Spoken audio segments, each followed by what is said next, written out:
Olá, começando agora mais um Gestão e Inovação. Hoje o programa está super interessante. Nós vamos falar sobre planejamento.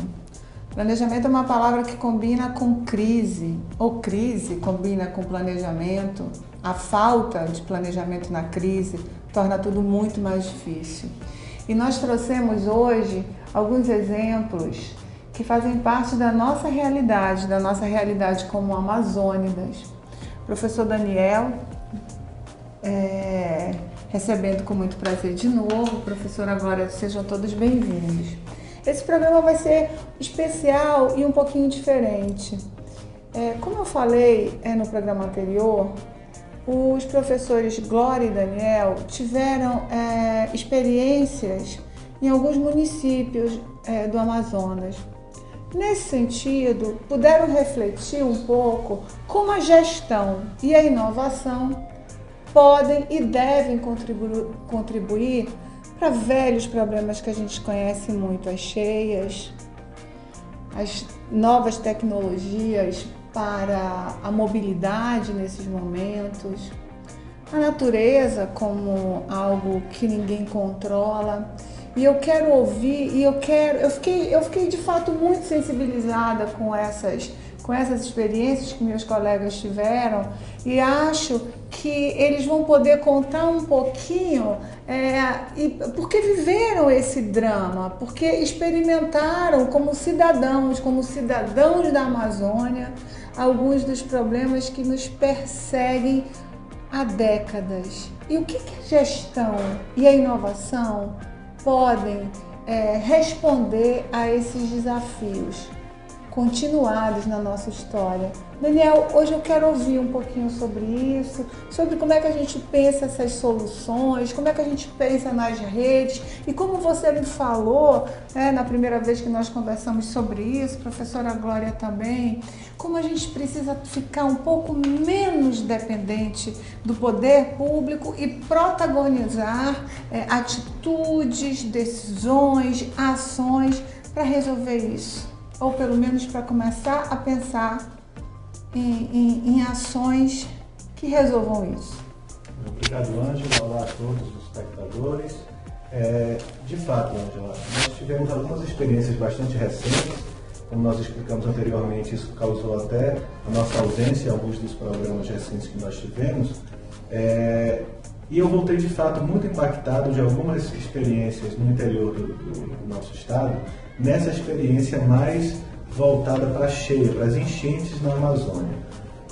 E pude verificar a necessidade premente de discutirmos a questão do planejamento sobre diversos pontos de vista, não necessariamente planejamento público, e como você bem destacou na sua fala introdutória, tem sido, a grande esperança tem sido o poder público.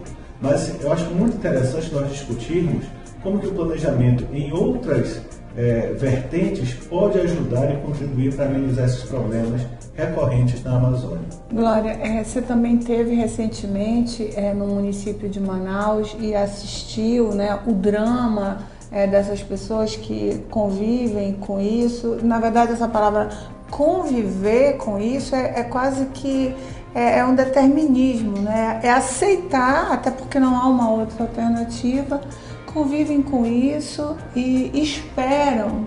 Eu acho que a gente precisa começar a pensar nas nossas competências, nas nossas expertises como profissionais da administração, especialistas em planejamento. Como foi a tua visão pessoal desse drama? Então, estamos de volta, é um prazer estar de volta ao programa Gestão e Inovação. Uma coisa que me chama muito a atenção é que a Amazônia ela tem uma relação muito íntima com a questão da água, uma relação muito íntima, uma relação de vida com a questão da água. Todavia, a gente tem vivido ao longo dos séculos enchentes e secas e enchentes. E uma coisa que me chamou muito a atenção é como como a gente deixa de se preparar, ou como nós deixamos ao longo do tempo de se preparar para essa questão da enchente, porque não é uma coisa extraordinária, não é uma coisa eventual. É algo que ao longo dos anos você tem cheia, enchente. Ela pode ser mais agravada ou menos, ou mais simples, né? Naquele ano. Todavia, a gente observa como nós temos falta de planejamento, falta de ações que possa ter uma solução que seja mais permanente para esses problemas, que é um problema que envolve muito a questão da Amazônia, envolve a questão da educação na Amazônia, envolve a questão da saúde na Amazônia, da mobilidade, e é algo que precisa ser repensado de uma maneira mais eficaz. Eu acho que existem vários órgãos, institutos, especialistas que pensam, até pela natureza do seu trabalho, das suas pesquisas, pensam em soluções, mas a gente percebe até através dos exemplos que vocês assistiram que pouca coisa andou, né? Pouca coisa avançou, e aqui nós estamos debatendo um tema com muita coragem, né? Como especialistas em gestão. Aí, Daniel, eu fico pensando, o que as novas tecnologias na arquitetura, nas comunicações, né? A gente sabe que hoje no mundo, depois dos grandes desastres, como tsunamis, grandes terremotos, a comunicação foi uma solução tecnológica muito interessante, importante para salvar vidas. Verdade, Angela. Quando a gente fala de tecnologia ao enfrentamento de crises, eu acho que é muito patente o exemplo que nós temos na questão amazônica do Porto de Manaus. Nós temos um porto construído há alguns séculos, né, pelos ingleses, numa iniciativa privada para solucionar um problema que à época já era bastante presente na realidade amazônica, não é? E hoje nós tentamos acompanhar como que isso tem funcionado no interior do estado, por exemplo. Recentemente eu precisei visitar um município por conta da nossa atividade na Universidade Federal do Amazonas, e ao precisar desembarcar naquele município, o porto simplesmente estava alagado. Não havia possibilidade, dos passageiros daquela embarcação descerem a pés enxutos. Quer dizer, se fosse uma necessidade de um problema tecnológico, nós até entenderíamos que, poxa, não estamos preparados para isso, não sabemos como fazer. Mas como que não sabemos fazer se há 4 séculos isso já era uma realidade na Amazônia? Isso já era uma solução que até hoje persiste. Eu fico refletindo, né, na época da Copa do Mundo, por exemplo, né, nós recebemos visitas de diversos povos, inclusive dos nossos visitantes ingleses, e devem ter encontrado aqui resquícios, né, dessas obras que eles, enquanto povo, deixaram de legado para a nossa região, né, para a Amazônia há tanto tempo, e que permanecem lá e permanecem atendendo a população em suas necessidades.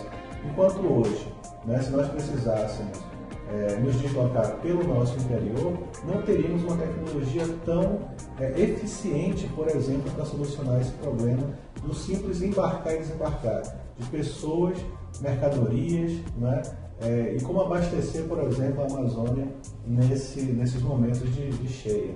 Né? Outro ponto que você tocou que eu acho muito importante é a questão da comunicação, das telecomunicações. Né?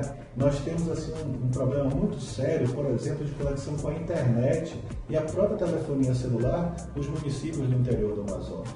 Quando nós estamos nos deslocando pelos rios e até mesmo nos próprios municípios, nós sentimos muita falta de sinal de comunicação celular, né? E quando precisa acessar a internet, essa problemática se torna ainda mais agravante.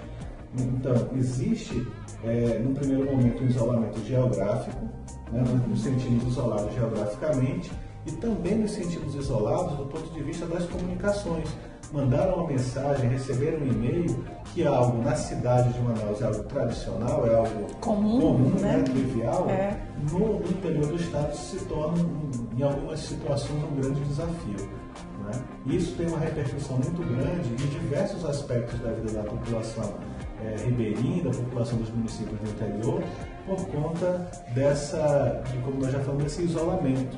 Né? Isso não deixa chegar diversos conhecimentos, benefícios, vantagens, né? Que eles precisam para enfrentar essas questões. Glória, eu pensando aqui no que o Daniel está falando, desse isolamento que não permite tanta coisa, não permite inclusive o aprendizado.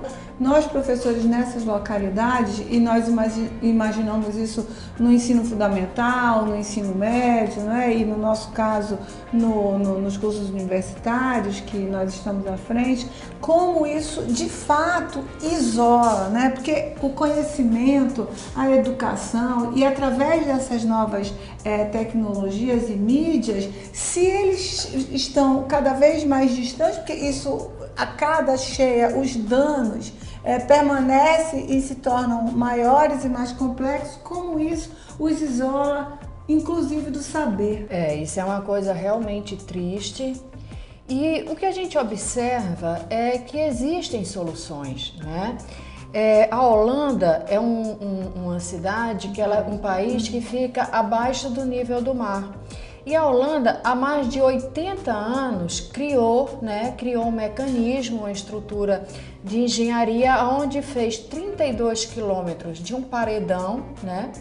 E esse paredão evita que o mar avance, né? E possa, aí ela vivia sofrendo com enchentes, com inundações, pois está no nível abaixo do nível do mar. E há mais de 80 anos eles encontraram soluções fazendo esse paredão com 32 quilômetros que tem resolvido o problema. E uma coisa interessante que a gente disse, mas por que remeter à Holanda?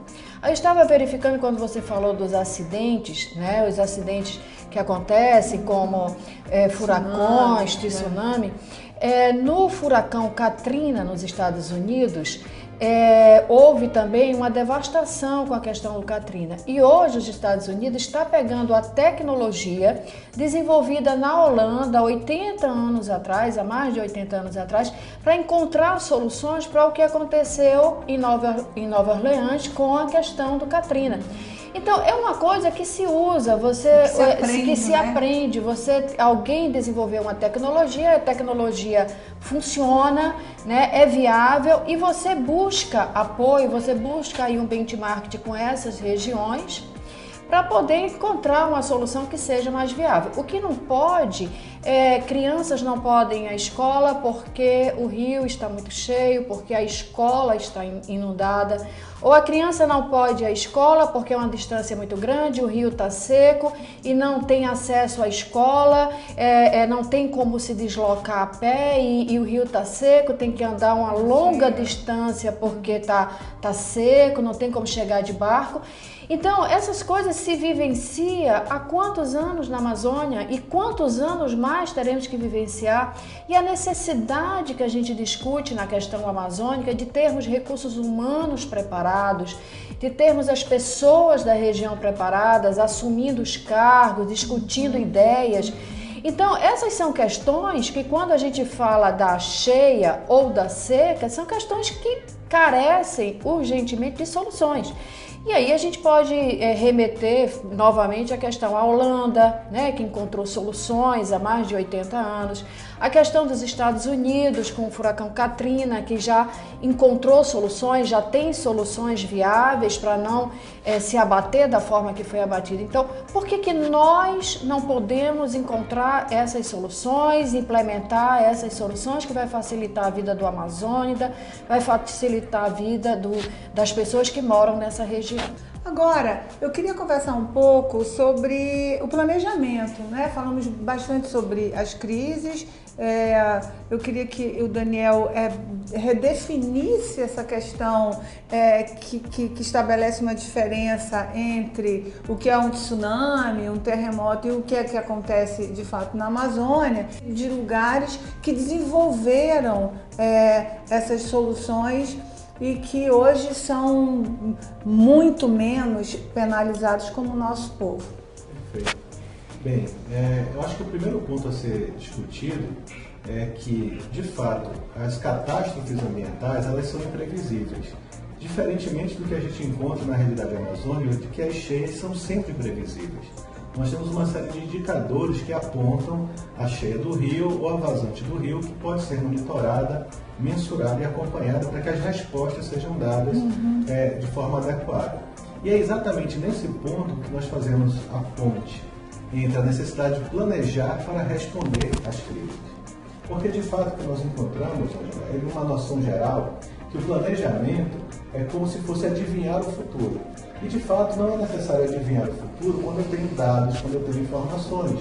Não é? E isso, de certa forma, é abundante na Amazônia. Eu consigo, até mesmo numa conversa com o ribeirinho, né, entender por várias indicações da natureza, né, ou se eu quiser me aproximar das universidades, principalmente dessas como a Universidade Federal do Amazonas, a Universidade do Estado do Amazonas também, que já estão no processo de interiorização, se eu me aproximar dessas instituições, elas também vão me passar dados codificados de maneira mais científica, que apontam para essas realidades, né? E que podem ser monitoradas. E uma vez que eu posso monitorar, eu posso planejar.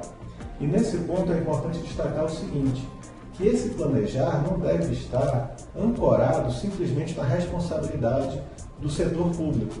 Nós podemos distribuir a necessidade desse planejamento também para o setor privado. Essa responsabilização, né? Exatamente. Não esperar simplesmente resposta do poder público. Os empresários, que têm uma característica empreendedora muito visível na Amazônia, porque precisam se adaptar e se enfrentar a essas necessidades, a essas realidades que nós já colocamos aqui, né? Eles também precisam estar prontos para responder eficientemente a essas situações que aparecem.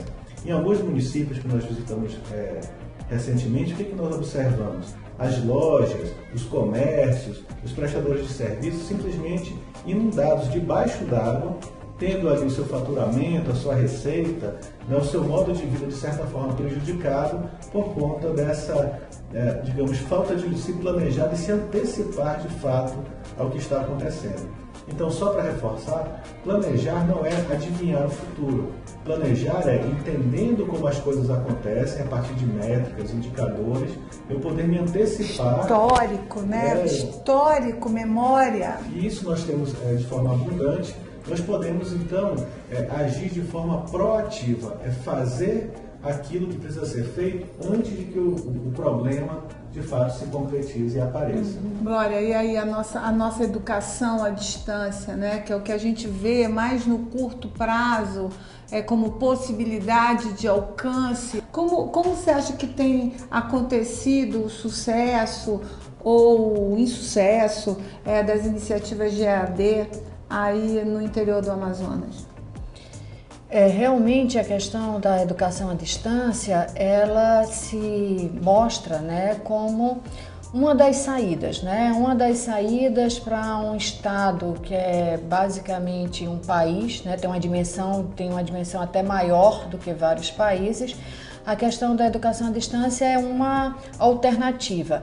E, na verdade, a educação à distância não é algo novo, é algo que já está à disposição da sociedade há muito tempo. Logicamente que com o avanço tecnológico, a educação à distância tem tido, né, conseguido um espaço muito maior e que é muito interessante. A questão tecnológica tem ajudado na melhoria das mídias, na melhoria das transmissões. Agora, é uma verdade que a gente retorna, né, aos problemas anteriores da comunicação, como nós da Amazônia sofremos ainda com uma transmissão, com nível de transmissão ruim, né? Porque o EAD, ele precisa depende muito da questão da internet, depende de você ter isso em uma escala bem maior e com um nível bem melhor. E isso, de uma certa forma, é um gargalo, é um problema a ser resolvido, que nós devemos nos planejar no sentido de verificar quais são as alternativas para melhorar essa ferramenta que é a EAD, que é extremamente importante, principalmente para o nosso estado. Entender uma coisa que eu acho interessante é que cada vez mais se fala que o EAD ele caminha para uma questão híbrida, né? Não só o EAD e não só o presencial, né? Mas uma junção, uma combinação de presencial e EAD, que eu acredito que é uma das soluções bem interessante, uma questão extremamente inteligente. Todas as grandes universidades do mundo estão trabalhando dessa forma e nós aqui da Amazônia precisamos incorporar essa nova sistemática, porque isso vai ajudar muito as pessoas que moram no interior, as pessoas que muitas vezes têm problemas em uma época do ano de locomoção, de você estar trabalhando com essa ferramenta de forma híbrida, quando as condições que devem melhorar, a gente acredita que devem melhorar, não estão favoráveis, eu posso trabalhar ir na minha casa, eu posso trabalhar num local próximo à minha casa, na forma da educação à distância. Então é uma forma das pessoas estarem conectados, não se afastarem da educação, porque muitas vezes a gente até escuta assim, a criança passou 6 meses porque não tinha condições de ir à escola, porque não tinha acesso, porque não tinha como se locomover até a escola. E aí o EAD vem a trazer como uma solução para esses problemas. Eu concordo, Glória, e é esse o nosso desafio, né, como mestres, como professores, mas eu não queria terminar esse programa sem destacar um exemplo da Casa de Rodinha, né? A gente vai ter o vídeo para apresentar para vocês, dessa experiência espetacular de solução, né, de mobilidade no interior do Amazonas. Essas e tantas outras, né, Daniel? Vamos tentar fechar isso com um olhar de mais esperança, né? Eu acho que aquele empreendedor é corajoso, ambicioso e, acima de tudo, muito preocupado com a região em que ele vive, que a família e seus amigos estão. A criatividade, né, do nosso povo, ela é algo de fato louvável. O que é preciso, do meu ponto de vista, é converter essa criatividade de fato em uma inovação. É fazer com que essas ideias criativas, diferentes e adaptadas à nossa realidade possam chegar, de certa forma, ao que a gente chama de mercado, possam se tornar uma solução que pode ser um produto ou um serviço compartilhado, dividido com a população que também, não só naquele município, não só naquela realidade, mas em outras realidades ao redor do mundo. Porque uma solução pensada para a Amazônia pode também atender a outras necessidades em parte do mundo que tem alguma característica, né, parecida, semelhante com a nossa. Eu queria agradecer muito a sua audiência e dizer que esse programa foi um desafio fazê-lo, né? Porque diz respeito à nossa vida, aos nossos irmãos na Amazônia. E sobre esse assunto nós vamos conversar no próximo programa Gestão e Inovação. E vamos falar um pouco dessa problemática e vamos destacar o turismo ecológico, que tem um pouco a ver com tudo isso que a gente falou hoje. Muito obrigada pela sua audiência, até o próximo programa. Vou lembrar novamente do nosso e-mail angelabubol@ablconsultoria.com, o nosso Instagram abl_consultoria. Obrigada e até o próximo programa.